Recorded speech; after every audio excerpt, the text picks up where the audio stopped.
Estamos grabando, sí. Bienvenidos a todos al primer episodio de Poetas Confinados. Como os dije el otro día, Poetas Confinados es una serie, va a ser una temporada de vídeos donde pues, pretendemos acercarnos un poco a la realidad que tenemos todos durante la cuarentena. Y en nuestro primer episodio, como a lo mejor una de las familias que están más preocupadas son las familias de educación infantil, sobre todo aquellas que pasan a primaria, pues había pensado que podríamos hablar primero con una de las seños de infantil, en este caso es la señora Noemí, que es la tutora de 5 años B, así que vamos a ver cómo sale la primera sesión. Creo que se está conectando ya. A ver, tengo vuestras preguntas preparadas del otro día que me habéis estado enviando. Muchísimas gracias, tenemos más de 80 ya. Si seguís teniendo preguntas, seguid enviando que las iremos renovando, iremos preguntando conforme vayamos invitando a nueva gente a darnos una charlita. Hola, Noé. Hola, buenas tardes. Bienvenida. Sí, todo bien. Gracias. Bienvenida al primer episodio, va a ser la que va a estrenar la temporada. Y bueno, como he dicho antes, probablemente sean las familias de infantil una de las que estén más preocupadas, ¿no?, con esta cuarentena, con el cambio que vamos a tener. Y precisamente por eso creo que estaba bien empezar contigo, pero mejor que te presentes tú un poquito y nos cuentes un poco de ti, ¿no? Pues bueno, yo soy tutora de 5 años B. Mis mami me conocen todas, las de 5 años me conocen las demás más o menos. Y nada, llevo en el cole, este es mi segundo curso. Y este año mis niños se gradúan o se graduarían. Todavía no sabemos qué pasará. Y bueno, no sé qué quieres saber sobre mí. Has dicho que este es tu segundo curso en el cole, ¿verdad? Sí.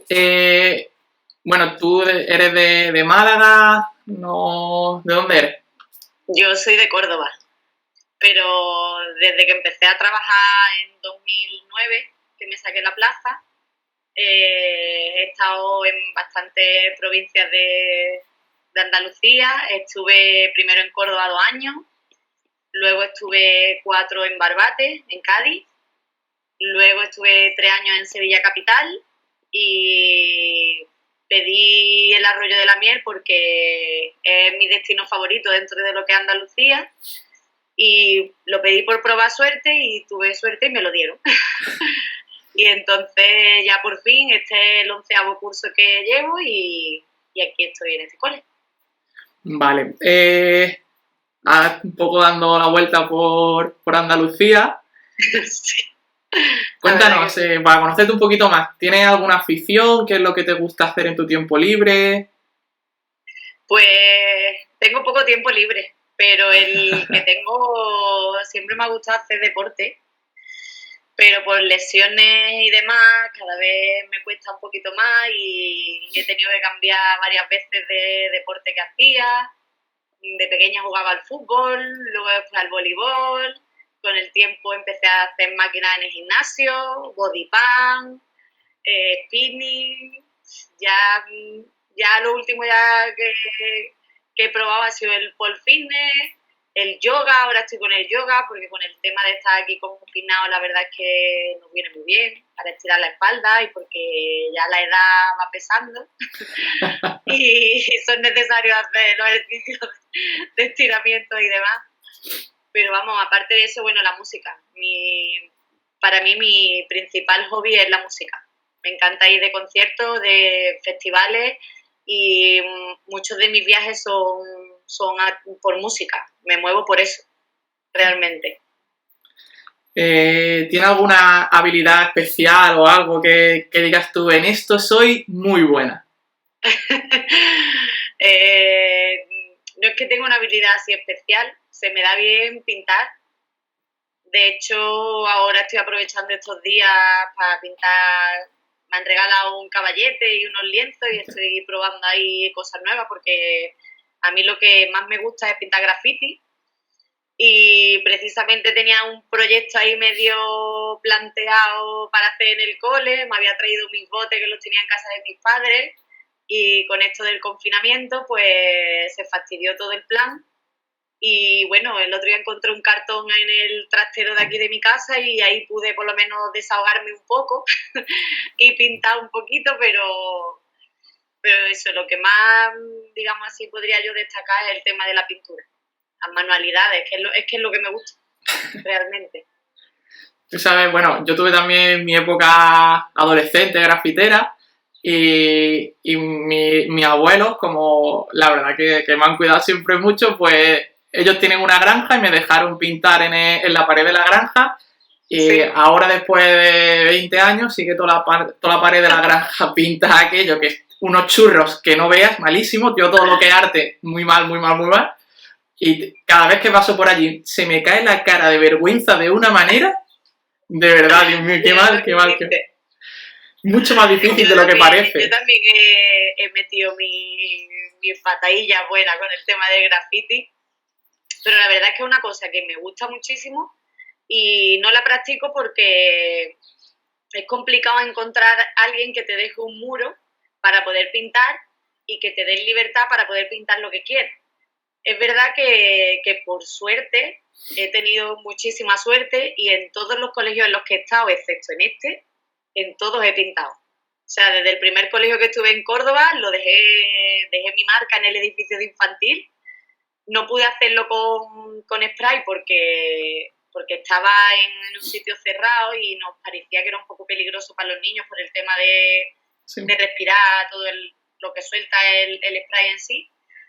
Y lo hice con pincel, pero mis compañeras se turnaban en los turnos de recreo, yo ahí mientras tanto me subía a lo alto de una mesa, me ponía a pintar y pinté todo el edificio de infantil por dentro. En el cole que estuve después en Barbate también pinté, aprovechando que era el Día de la Paz, hice un mural grande del Día de la Paz y luego en el cole de Sevilla las mamis de mi clase, como era la despedida de la graduación y demás, y sabían que pintaba, porque en Sevilla fue cuando más empecé yo así un poco a explotar mi lado de grafitera. Mi regalo de graduación fue, vamos, un dinero que me dieron en botes de grafiti, para pintar grafiti. Y entonces el patio de infantil lo llené con personajes que habíamos trabajado durante todo el año, los cuentos de valores y demás.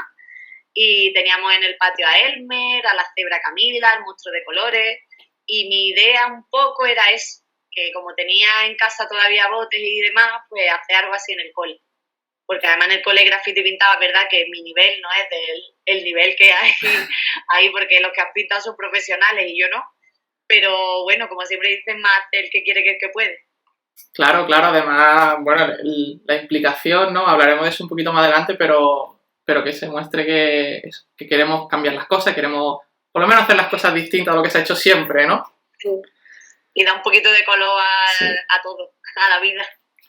Vale, vamos a entrar un poquito más en tema profesional. Sí. ¿Qué has estudiado tú para ser maestra? ¿Cuál ha sido, ya me has dicho un poco la ruta que había hecho por Andalucía, pero qué labor has desempeñado, qué puestos, qué...?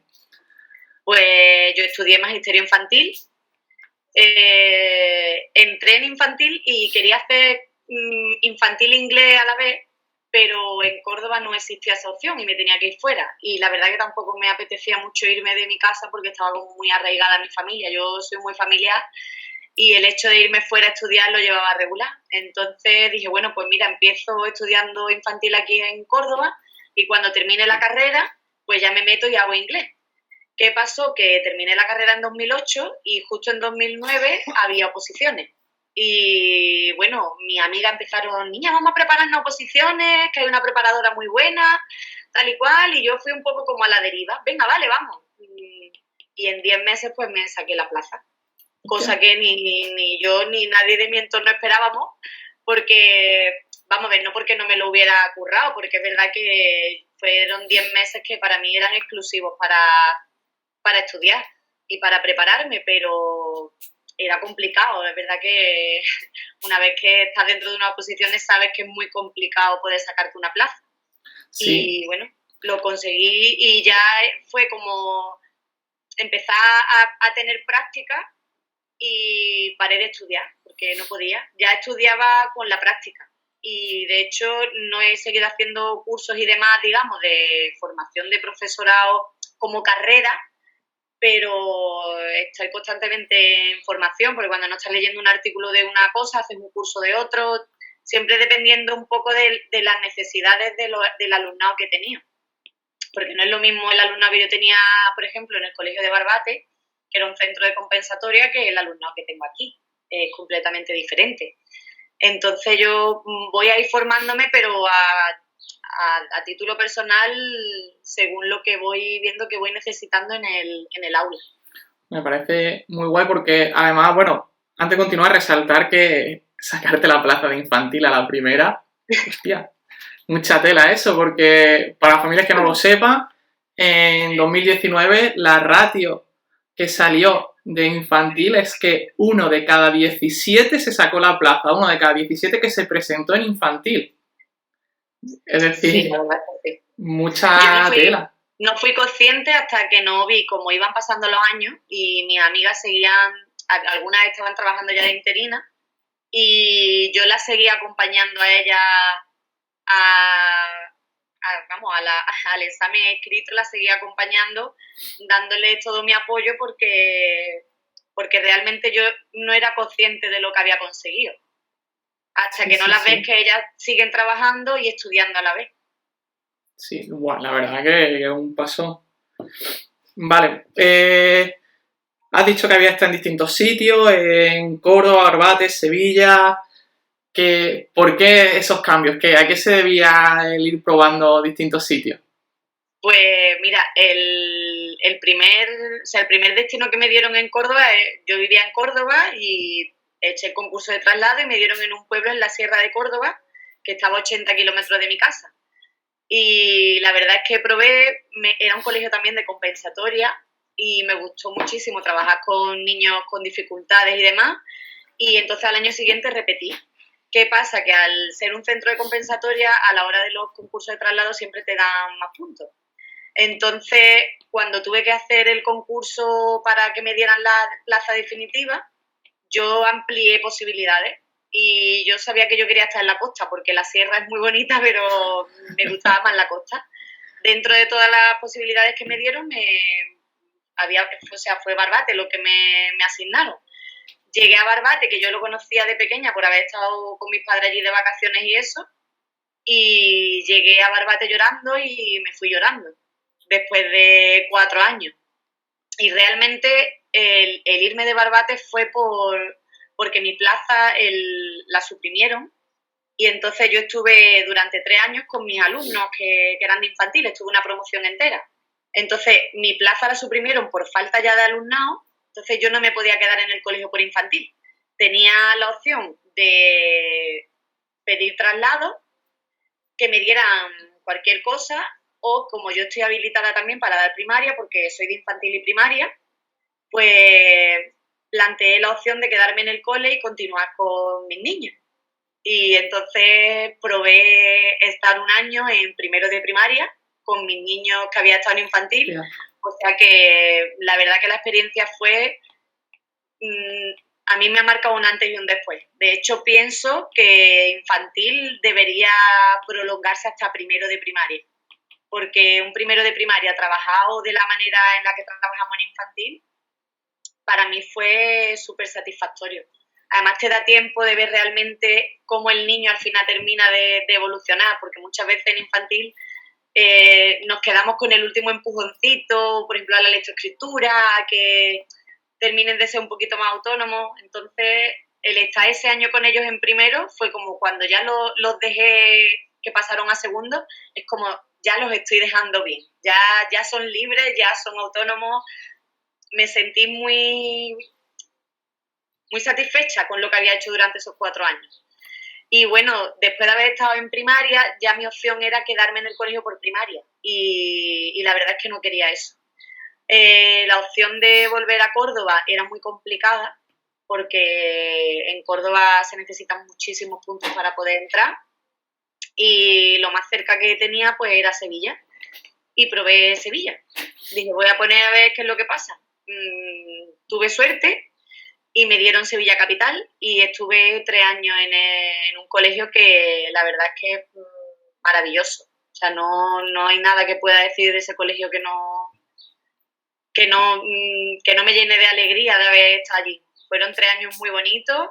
Además, tuve la suerte de estar dentro del equipo directivo durante 2 años de esos 3 que estuve allí. Y la experiencia de estar dentro del equipo directivo y a la vez ser tutora, en algún momento puede saturar, porque es llevar la doble responsabilidad hacia adelante, y más en un infantil que pasamos tantas horas dentro de la tutoría. Pero, no sé, nos organizamos de tal manera que tanto mi jefa de estudio como mi directora como yo que yo era la secretaria, éramos las 3 tutoras y planteamos los horarios de una manera que al final conseguimos salir adelante y la verdad que la experiencia fue como crecimiento personal y profesional fue brutal. Mira, estoy apuntando aquí muchas cosas para que no se nos queden atrás. Bueno, los maestros sabemos lo que es un centro de compensatoria, pero lo mismo las familias no tienen muy claro lo que es. ¿Nos puede explicar algo así por encima? Pues son centros que, debido a las circunstancias sociales, económicas y culturales en las que se encuentran las familias del entorno y demás, pues son centros de, digamos, difícil desempeño. Entonces hay familias que están muy desestructuradas, niños con comportamientos y situaciones familiares difíciles. Entonces hay un poco, hacen más muchas veces de psicóloga, madre, médica, consejera, que de maestra. Entonces un trabajo muy gratificante, porque cuando un niño lo tiene todo en su casa y llega al cole, es muy fácil, o sea, todo viene siendo muy fácil, pero cuando llega un niño que la situación en su casa es muy complicada, el poder acercarte a él, el poder hacer que el niño confíe en ti, ese intercambio de cariño, de confianza, eso te hace crecer de una manera que es verdad que te cuesta mucho separar lo laboral de lo personal, porque al final te lleva todos los problemas a casa, pero a nivel personal te hace crecer de una manera abismal, vaya. Bueno. No sé si te lo he explicado más o menos. Sí, creo que sí. Además, creo que has dado en el punto de la emoción, ¿no? Que al final la vocación es lo que nos hace movernos a casi todos, pero un centro de compensatoria, de 2 centros de difícil desempeño, este tipo de centros son especiales, ¿no? Ahí sí que hay que tener bastante más valor que para dar una clase en un centro ordinario, por decirlo así. Sí, porque es que además en realidad en esos centros lo importante no es tanto el currículum como la convivencia en sí. Es que pasa a un segundo plano. El que un niño aprenda a leer, el que un niño aprenda a hacer un número, eso pasa a un segundo plano. Sí. Hay otras necesidades que están por encima de todo eso, que no somos conscientes, que deberían de estar dentro de la educación y que son fundamentales para los niños. Sí, el que un niño sepa afrontar un problema, el que sepa desenvolverse, el que sepa expresarse, porque hay niños que se lo tragan todo y cuando explotan tienen 15 años y dicen, ¿por qué mi hijo ha hecho esto? Y es que tiene un problema que lo trae acarreado desde que tenía 4 añitos porque es muy tímido, por ponerte un ejemplo, ¿no? Sí. Entonces, no sé. Ha abierto hablando de esas cosas. Ha abierto un tema también, que es el tema de